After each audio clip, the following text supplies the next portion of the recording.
Hi, Brianna.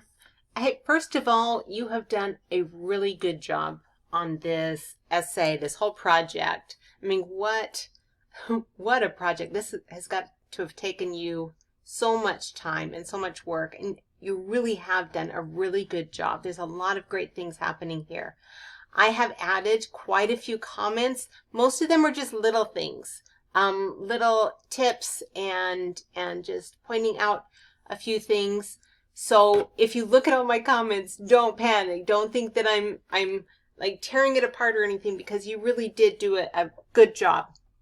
Now, there are a couple things that I did want to point out, and simply because I know the graders of this are going to focus on them, and just a little bit of tweaking can make a big difference.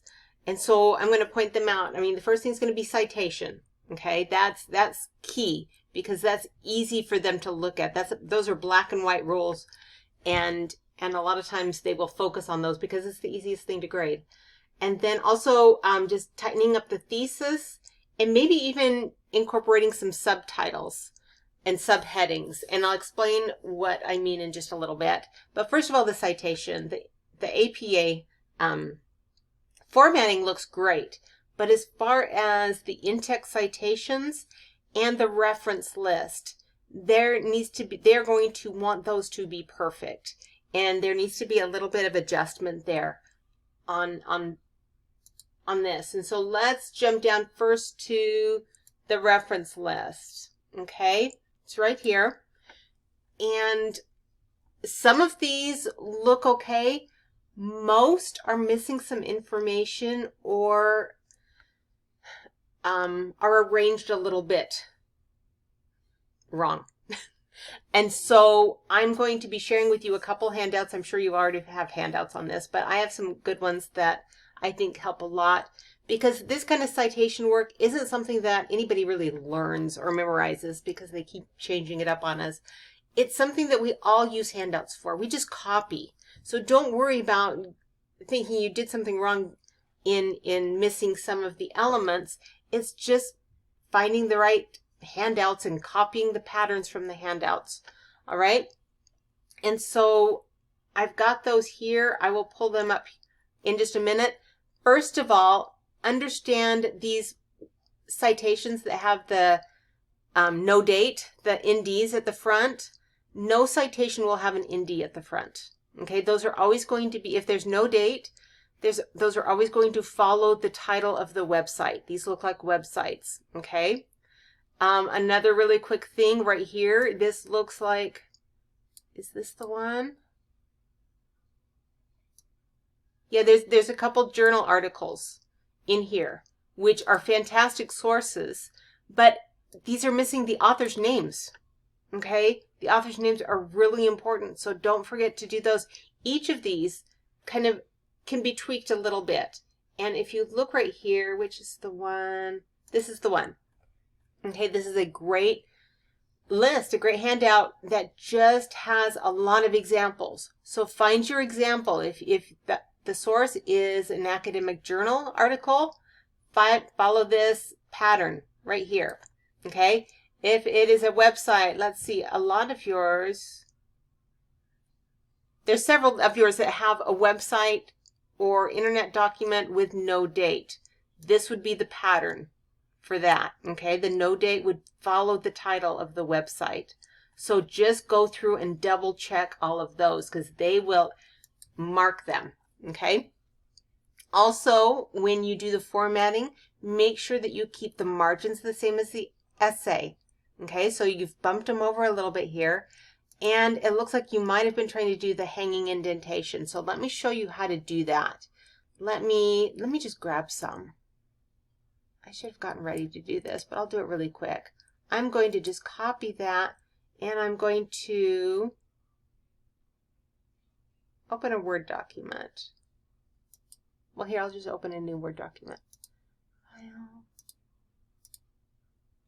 And I will paste those in there, and I just pasted them so that it retained the right size of the margins. All right, and so you're going to go in through these and make sure you correct them, like little things like this you will add the authors right there for this one, and then remove that slash. You put a period there, you italicize the journal title, all of those little details, okay? Make sure you go through and just check them because they're pretty easy to check and they will mark them off. But as far as the hanging indentation, I'll give you a little tutorial on how to do that. And I'm doing it on a PC, but if you have a Mac, you can just Google it and it'll show you how to do it on a Mac. But highlight everything and go up here to the paragraph window and expand that window. Find the indentation, the special, click the down button, boom, click on hanging, and there you go. All right. Also, these citations need to be in alphabetical order. So the easiest way to do that is to highlight them all, go up here to the A through Z tool, click on it, and just hit OK. And that'll put them in alphabetical order for you. Finally, you will need to double space them. All right. So this is what the citation should look like as far as formatting. All right. So that's the first thing that you should go through and do. And then once you get that, if you will look, I'm going to pull this up. The in-text citation will be the first few words. Usually it'll be the name, but the first few words of the citation. That's why they have the hanging left, so that the reader can go down here really quickly and follow the in-text citation to find the full citation at the bottom. Okay? So if you look, though, this is another thing that needs to be, I mean, they're going to look to see that it's correct. And these citations are really important in research writing because any sentence that includes information from an outside source should include either an attribution to that source in the sentence, but if you don't mention the source in the sentence, it has to include an in-text citation at the end of the sentence before the period. And the in-text citation for this whole Enneagram Learning Portal, all one word, I mean, the citations that you have in here need to be adjusted. Okay, they're not correct. And so here is another handout all about in-text citations. All right, so if you are writing, when they say narrative citation, that means if you are mentioning an author in the sentence, like you're going to quote them or something, you'll write the author's name. The first time you mention an author, you'll use their full name, but thereafter you'll use their last name only, and then the date, and then go on to talk about what they did, whether it's paraphrasing or whether it's quoting. But if you don't mention the author in the sentence, you will include this in-text citation, which will have the author's last name, a comma, and then the date in which it was published. If you don't have an author, if there's no author listed, here's a bunch of examples. Find the one that matches up. Let's see. Unknown or anonymous author. Then you would use the title. Okay, so here would be the in-text citation. The title in quotation marks, little comma, and the year it was published. All right, those need to be pretty accurate. And if you have a paragraph that includes sentences that incorporates information from that source, it is very appropriate to have citations sentence after sentence after sentence. If that feels like too many, do it at least a couple times throughout the paragraph. If you're repeatedly talking about that source or bringing information from that source, do not simply put it at the end of the paragraph. That's not correct. All right? And especially, and if you go in here, so like here, this interview, I don't see a citation for that. So make sure that you create a full citation in the references for that one. And hold on, there's another one. Oh, this road back to you. I can't find that one either. Okay. So when you do that, when you have like a paragraph that's full of information from this source, make sure that you place a citation at least every other sentence. Okay, that includes information from that source, not just at the end of the paragraph. All right, so because there's a lot of information in here that it's very obvious that it comes from a source, but that source isn't mentioned. So just sporadically go in there. Don't try and be too perfect, but as long as they're a lot more often than what they have here would be great. And also going up here, so the thesis. Let's talk about the thesis now. Because right here, you have that at the end of that in-text citation at the end of the paragraph, but it's included in a sentence that I think is supposed to be your thesis sentence or your thesis statement. And so that's telling the reader that the information in that sentence came from that source, which you don't want to portray that because you want ownership of your thesis, okay? So just keep that in mind. And as far as the thesis, this is a good start to a thesis, but a thesis needs to include an opinion. It needs to include a claim. And so I've made, kind of some instructions here, even a little example of how you can form a thesis out of this that would be a little bit more clear, and that would share a claim. So read over that because that's going to be another thing that they look at. The third thing that I wanted to mention was, let me check my time. Hopefully I'm still good on time. The third thing is you have a whole lot of really good information here. And it's kind of good that I'm reading through this because I don't know anything about the Enneagram. Okay, hopefully I'm even saying it right. And so I'm a good person to give you feedback because I can tell you, how to make it a little bit more clear so I can understand what is being said. And one of the things that I suggest with a long essay like this is to use subheadings. Subheadings are appropriate for APA formatting, and it just helps organize the essay into different sections. And so the reader will then be able to look at the subheading and know exactly what that section is going to be focused on. And it would really help. And so these blue highlights right here are where I suggest that you put some subheadings. And subheadings are just, I have a little note here that describes them.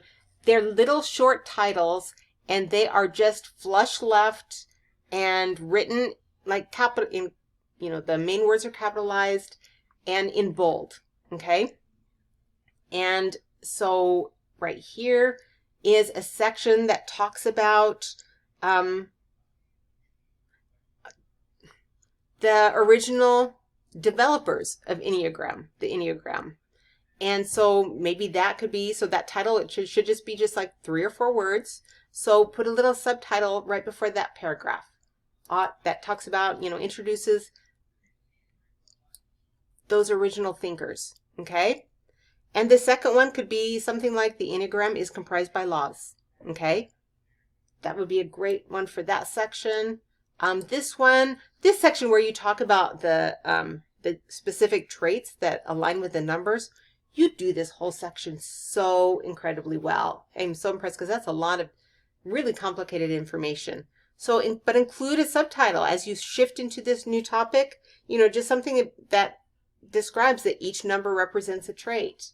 And then finally, I think you've got your last section is clear down here because that section is really long. And this last one, a subtitle that just talks about, how the Enneagram can improve, an individual's lived experience or something like that. So include those subheadings or subtitles, that means the same thing. That will really help your students, that will really help your reader follow through and follow along. The last thing I'm going to point out is, let me find one. Anytime that you are quoting someone, make sure you tell your audience who you are quoting. Let me get out of this big long section. There are some quotes in here, like this is a good one. There are several of these where the sentence starts off with a quotation mark and it ends with a quotation mark. And that's telling you that you're missing an attribution. A quote, whenever we quote someone, you have to really weave it into your writing. That means that you would want to include a sentence before the quote that kind of prepares your audience for the quote, kind of introduces the person being quoted. Every time you quote someone, make sure you tell your audience in the sentence, in the writing, who you are quoting, okay? And that's the attribution. Even if it's simply, they say, this is, this article, this is this website, they point out that, boom, they are idealistic. There's another one up here that I wanted to point out too. Here, the clover leaf. And again, there's an author here. What was that? I think it starts with an M. Where's Cloverleaf?